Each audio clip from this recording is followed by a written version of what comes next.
remain and you cannot delete it out. I'll delete it, Prabhuji. Hare Krishna. You can delete anything if recording not done properly or incomplete, no? Yes, Prabhuji. Ah.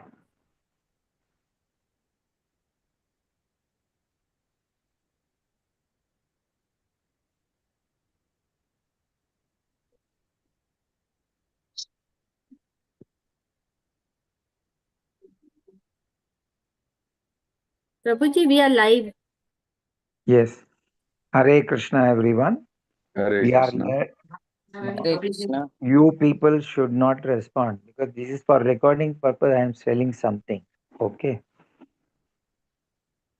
Because those who are listening, going to listen later, they should know what is being taught, what is being told in this. So you people remain silent. Only you have to respond to the shloka. We are learning Sri Sri Sachi Sutashtakam called Navagauravaram, authored by Sarvabhauma Bhattacharya on Chaitanya Mahaprabhu. We will be learning today from the 4th verse. So all of you repeat after me.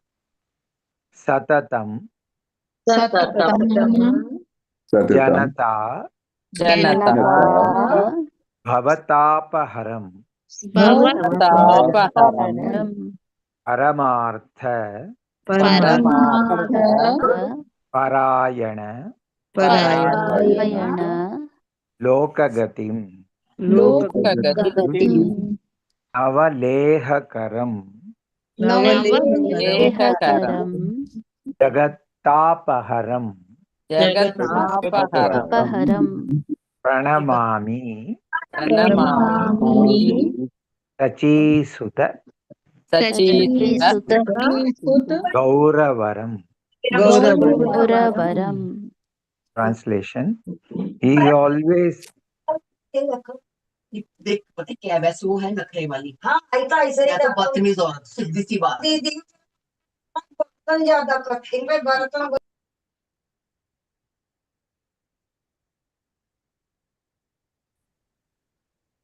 He is always removing the suffering of material existence for mankind. He is the goal of life for persons who are dedicated to their supreme interest. He inspires men to become like honeybees, eager for the honey of Krishna Prema. He removes the burning fever of the material world.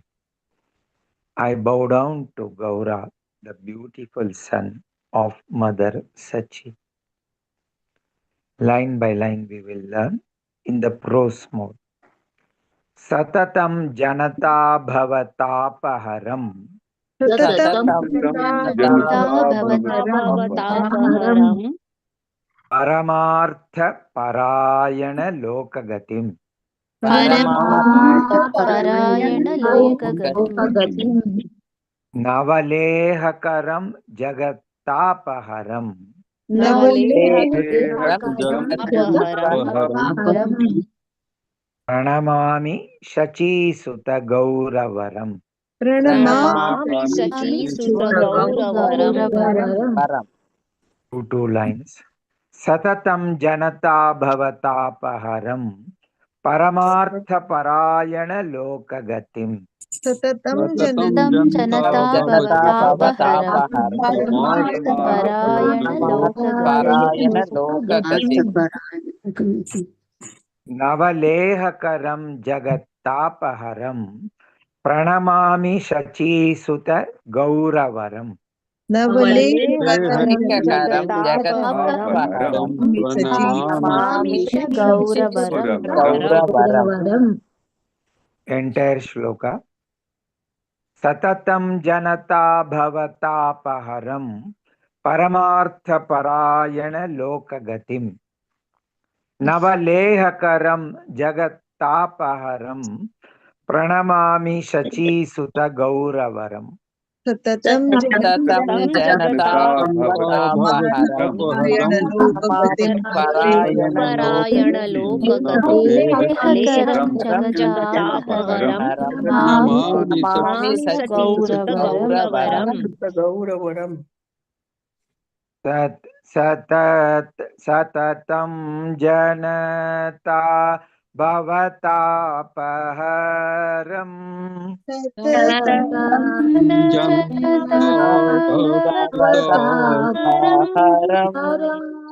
सततं जनता भवतापहरम्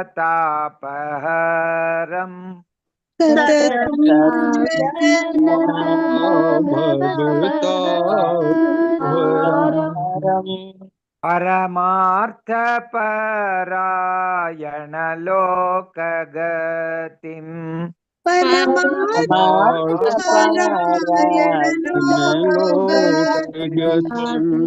परमार्थपरायण लोकगतिम्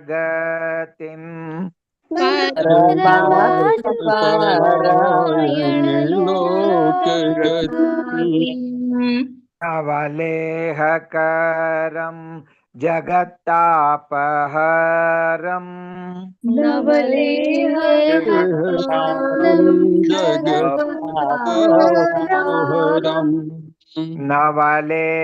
नवलेहकरं जगत्तापहरम्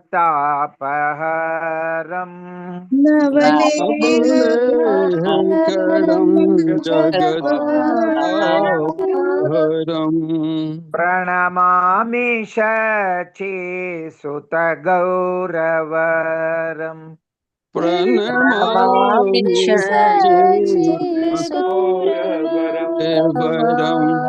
प्रणमामि शचीसुतगौरवरम्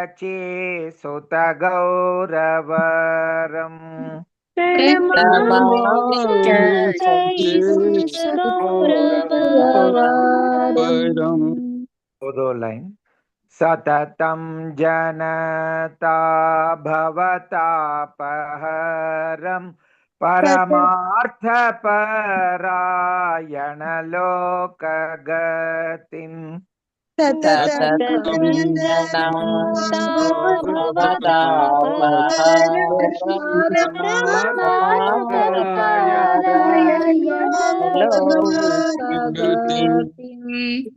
सततं जनता भवतापहरम् परमार्थपरायण लोकगतिम्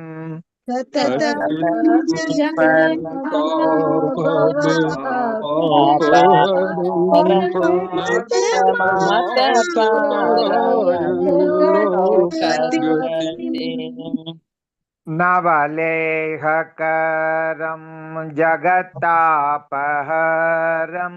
प्रणमामि शचीसुतगौरवरम्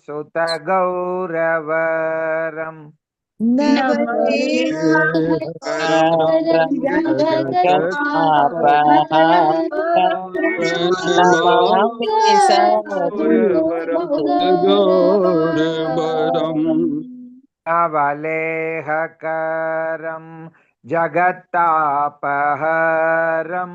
प्रणमामि शचीसुतगौरवरम्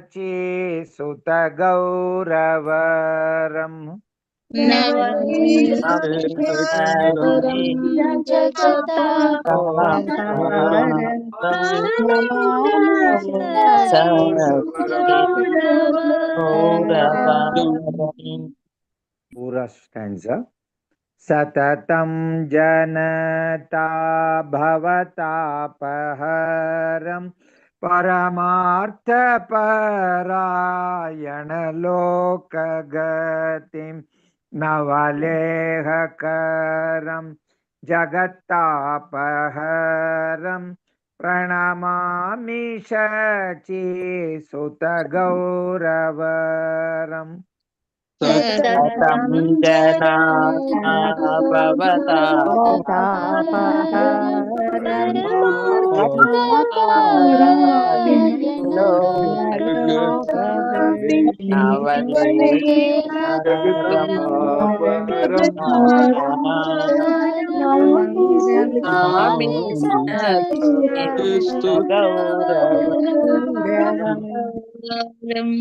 More time.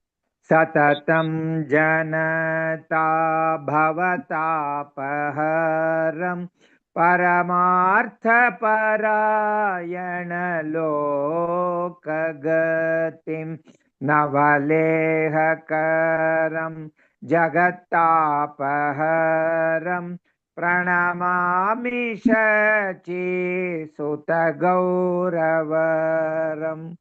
सततं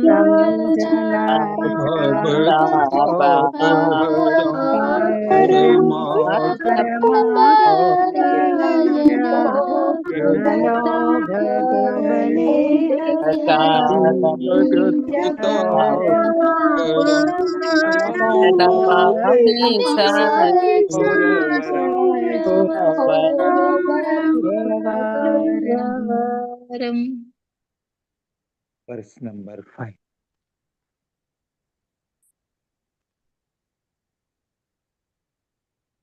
निज भक्तिकरम प्रिय चारुतरम नट नर्तन नागर राजकुलम कुलकामिनी मानस लास्यकरम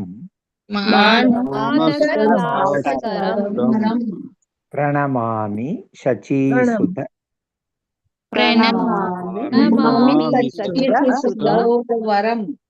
गौरवरम.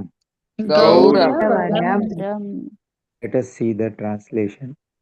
He motivates pure devotion unto himself.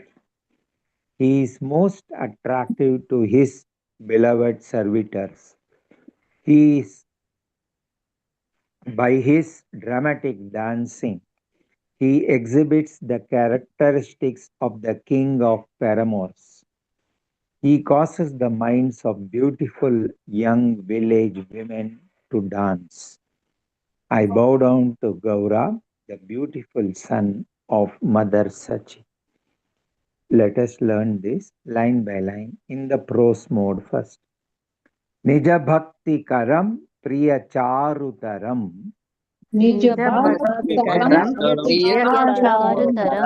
चारुतरम nata nartana nagara rajakulam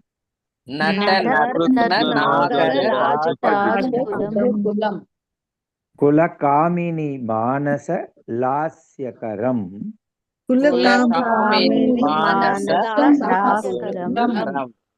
pranamami shachisuta gauravaram.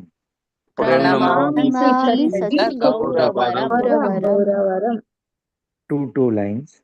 Nija bhakti karam priya charutaram natanartana nagara rajakulam.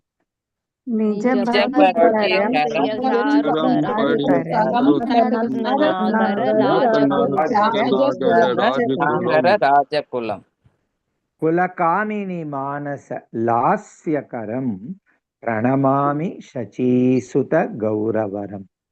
कुलकामिनी मानस प्रणमामि गौरवरम. Entire shloka. Nija bhakti karam priya charutaram natanardana nagara rajakulam kulakamini manasa lasyakaram pranamami shachisuta gauravaram. Let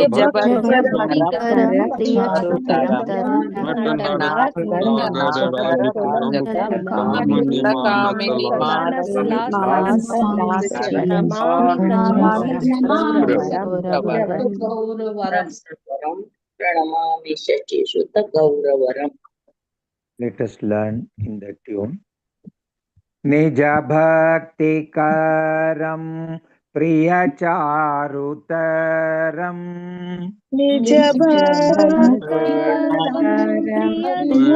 चारुतरम् निज भक्तिकरं प्रियचारुतरम्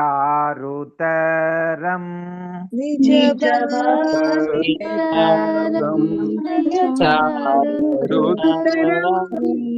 नटनर्तन नागरराजकुलम्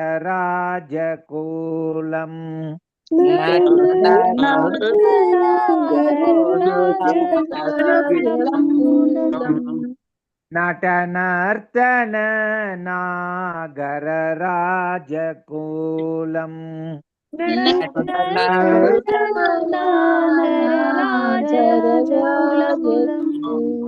कुलकामिनी मानसलास्यकरम् कुलकामिनी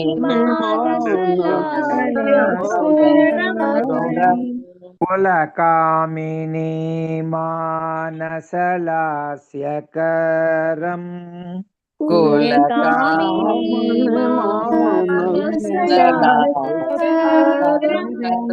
प्रणमामि शचीसुतगौरवरम्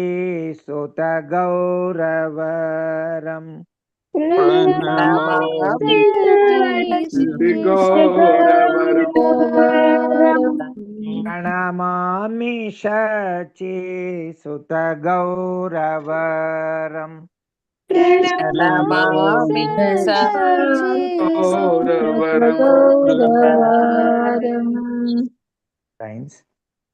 निज भक्तिकरं प्रियचारुतरं नटनर्तन नागरराजकुलम् निज भक्तिकरं प्रियचारुतरं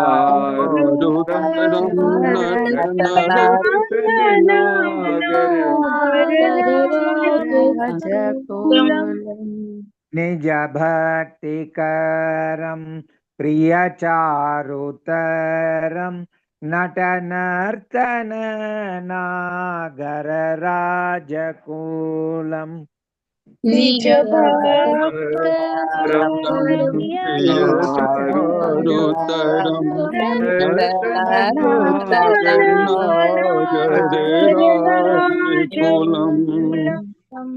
कुलकामिनी मानसलास्यकरं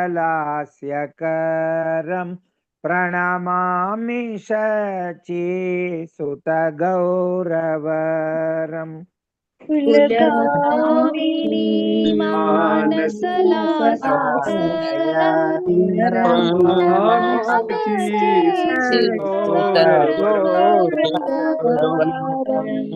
कुलकामिनी मानसलास्यकरं प्रणमामि शचीसुतगौरवरम्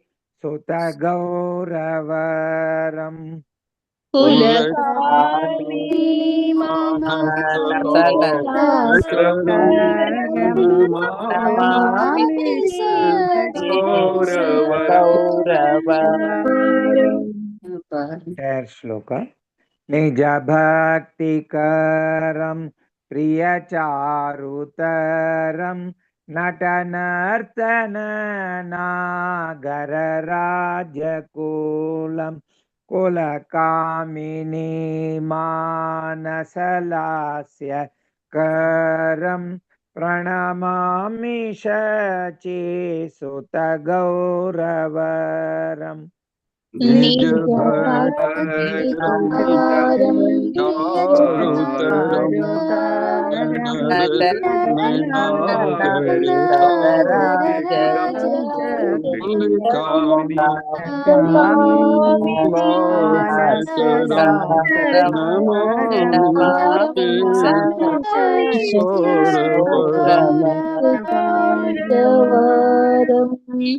One more attempt. निज भक्तिकरं प्रियचारुतरं नटनर्तन नागरराजकुलम्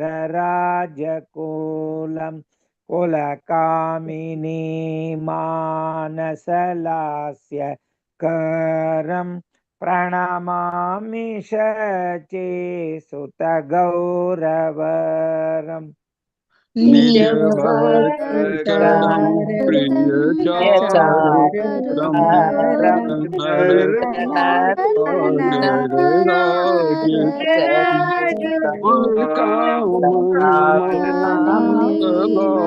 हास्यकारं Namami सच्चिदानन्दगौरवरम्।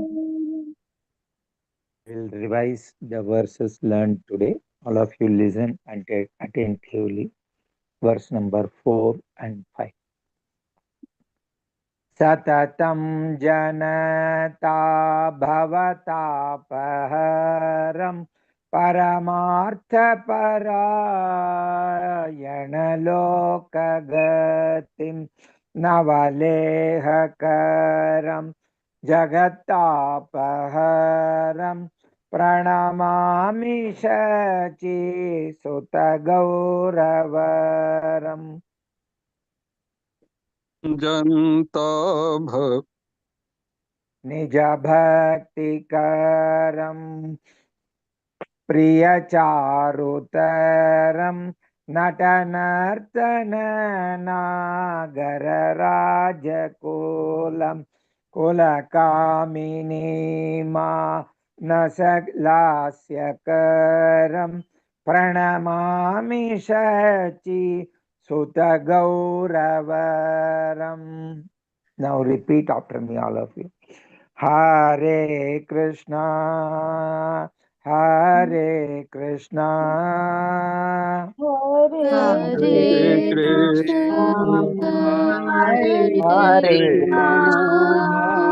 Krishna Krishna, Hare Hare. Krishna Krishna Krishna Hare Hare Hare Rama, Hare Rama, Hare Rama Hare Rama Rama Rama, Hare Hare.